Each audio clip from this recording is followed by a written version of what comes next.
secret. I love challah bread. I love the challah so much. I want to holla from this rooftop.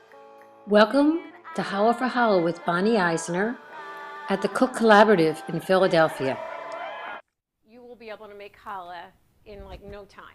The entire mixing, as long as you have a KitchenAid, is about 10 minutes total, and I'm going to teach you how to braid, and we're going to do this in steps because of the rising that takes place. There are two risings with challah. One after there's a first rising after you make the dough, and then there's a second rising after you braid the dough, and each of those are about an hour. What I'm going to do is go through one recipe with you, and then I have some rising, and we'll learn how to braid, and we're going to bake one so that at the end of the meal you can have a hot piece of challah. Always use bread flour.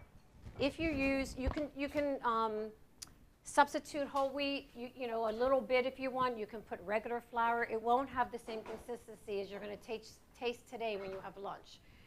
The consistency of my particular challah is because of the bread flour.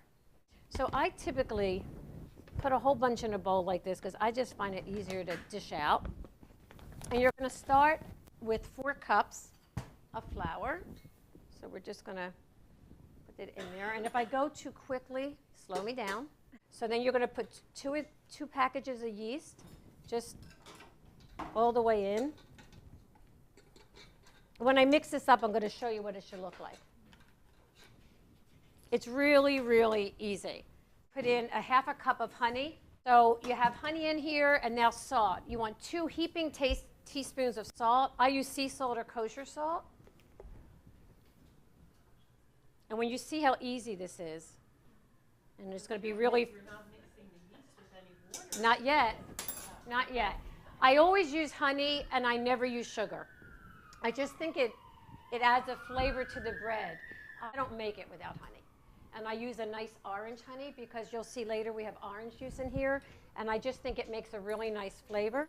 We're just going to mix it together. That's the honey, the salt, the flour, and the yeast. And we're just going to combine it.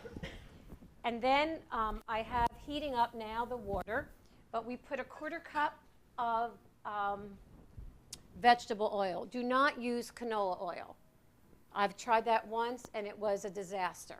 So use plain vegetable oil. The canola oil gave it a heavier feel. It didn't feel right from the minute I mixed it. You're going to mix that vegetable oil. I mean, it just won't taste right. It won't taste right. It's not healthy. No, but right. It is definitely not healthy. Definitely not healthy. So now we're going to pour in hot water. You can use instant hot. I tend to boil it so that it rises nicely with the yeast. You can see how sticky it is. And it's going to get stickier because we're going to add the eggs. Yeah. You could try it with the healthier oils. I just don't know what it's going to taste like. It's sort of like when they take the fat out of ice cream, it doesn't taste the same. So you might be able to make it, but it's not going to taste like you taste today. Yeah. Because the fat makes it taste good. Yeah. So then we're going to add 2 eggs. Now, I always crack the eggs over something before I put them in because invariably if I get cocky and just do it over there, the shell goes in. So I put in 1 and then 2, and then we're going to get that really gooky. I mean, this is how easy it is. I mean, in 5 minutes, it's going to have all the... Yeah, and wait till you taste it. Promise. Okay, so I'm getting that all mixed up, and we're going to go back to the flour. I add 2, then I add 3, and sometimes I end up with 3.5, sometimes more. Depends on how wet it looks, and I'm going to show you what it should look like in the bowl. It should be a little sticky but rollable, and what that means is mostly everything, I'm going to put in the second one now, mostly everything will pull away from the side of the bowl so that it's clean, so the bowl is clean, but a little bit will be stuck at the bottom, sort of like stringing up ways. I'll show you reasons. After the dough is mixed a bit. You can add the raisins. Now we're going to just let this go for a while, and then I'm going to show it to you. On Thanksgiving, I shape it into a turkey, and I bake it, and we use it as the centerpiece every year. And I'll show you real quick how you can do it, but you can really play with this dough. This when it's done. I'll show you. So when you put it, Tiny and it's easy to touch. And I'm going to make it into 4 balls. And the best part about this recipe, the most important thing that I didn't talk about is after you mix it in the bowl, you let it rise, and now we're going to braid it. You then tightly wrap it in saran wrap and freeze it if you want. And the day you're going to use it, you pull it out, unwrap it, put it on your parchment, cover it, let it go maybe 5 hours or so. As it defrosts and gets to room temperature, it then rises, so that you're not doing everything on the same day. You're mixing it, you're covering it, you're putting it in the oven, it's rising for an hour, you're taking it out, and here we are now. This is the stage we're in. And you'll see you don't even need to put flour on the thing to roll it. You just sort of squeeze it like this, and then you roll. And after I get this into one long hollow, I'm going to take it apart and give everybody pieces, and we'll take turns playing with it. And if you let it rest, sort of push down, it'll stop doing that after about 5 minutes if you let it rest, so that when you're braiding, you're not constantly tugging at it. Okay?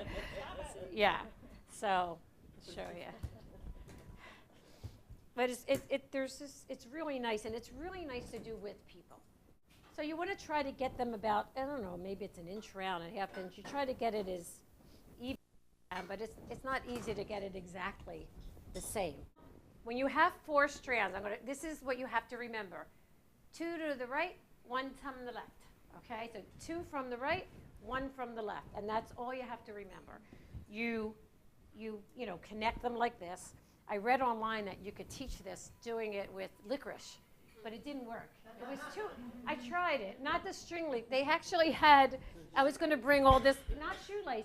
Shoelace you could probably do it, but they were showing it with the just regular Twizzlers. So I bought some to see if it would work. I figured I'd bring it for everybody. It'd be sort of fun, but it's very stiff. I don't know how online that. So, but it did look like fun. So here you have it all pinched together, right? Now remember what I said, 2 from the right, 1 from the left, right? And you're going to bring it like this. Okay, 2 from the right, 1 from the left. That's it. Over 2 from the right, over 2, 1 from the left. Okay, over 2, see? You can pull it to make it a little longer. You watching? You got it? Everybody got it? So 1 from the left, 2 from the right, 1 from the left, 2 from the right. It's really very simple. 1 from the left, 2 from the right, 1 from the left, and then tuck under to, right? And then you can sort of shape it if you want, pull it. Now, if you were doing this for the holidays, for Rosh Hashanah or Yom Kippur, and you want to do a circle, but really the spiral that I talked about, all you do is this. You just wrap it around and then take this end piece and tuck it under, and you're done. See? Easy, right? Totally easy. So this is after it's risen and I've braided it. I'm going to show you how to coat it. I'm going to bake it while we're having lunch. Okay? But first, I like using this type of pastry brush, not the ones with, that's what I use. And then you paint. Loaves I made for you today have dark and white sesame seeds. And I'm going to make this one like an everything bagel, just to show you that you can do different things. You can make it with cinnamon and sugar, so that you had mentioned the French toast. Yeah. So you could do this with cinnamon and sugar, and then when you slice it to make the Holla French toast, it has that sweetness to it also, instead of the seeds. But I use all kinds of things. I use the 2-colored sesame seeds. I've used poppy seeds. This is 7-seed crust that I found at Home Goods. My favorite place to shop for this fun stuff. And I just, like this, sprinkle. But this will lend itself to be like an everything bagel. And then you just like this. See how pretty it just makes it really pretty. And we're going to put it in here for 30 minutes. Okay, so who's sitting here? Okay, so you can try with Sharon. And you two girls can do it. And you, Marta. And here we go. And two of you, here, I want to make it like this. Up for your meal. I want to show you the turkey real quick. And is that the right shape, right? See, like that, right? And then you want to make the pukas, the legs. So yeah, the pukas, right? So you just take a little piece, right? And can you see with this here? Can you see? Okay, great. And you want to make the shape of a, like of the leg, right? Like that. And I'm putting the red right in front of you. That's okay. All right, we know. okay. That's just easy. So the puka looks like a fish. Think of a fish. The leg, right, looks like a little fish. And you just sort of, this way, stick it on there and sort of shape it. You just want to stick it. You can use a little egg to wet it down so it stays like that. And then it's not rested the dough, so it's a little harder. So, and then you do it again there. You just like that, so it looks like two little legs. See? Something like to that effect. And then you make real little teeny rolls for the wings. That's the raisins. So, yeah. Were you able to braid it? Okay. So then you take just like, a little roll and make a wing and put it here like that. See? It's really simple. And like that. Now when you cook it, the wings and the legs are going to get really darker and crispy because you have to cook the middle or not care that it's going to be doughy because you've got this big mass in the middle. Then I just take a knife and I sort of score it like this so it looks more like the turkey. And then I bake it. And that's it. And here's the challah that we have on Thanksgiving.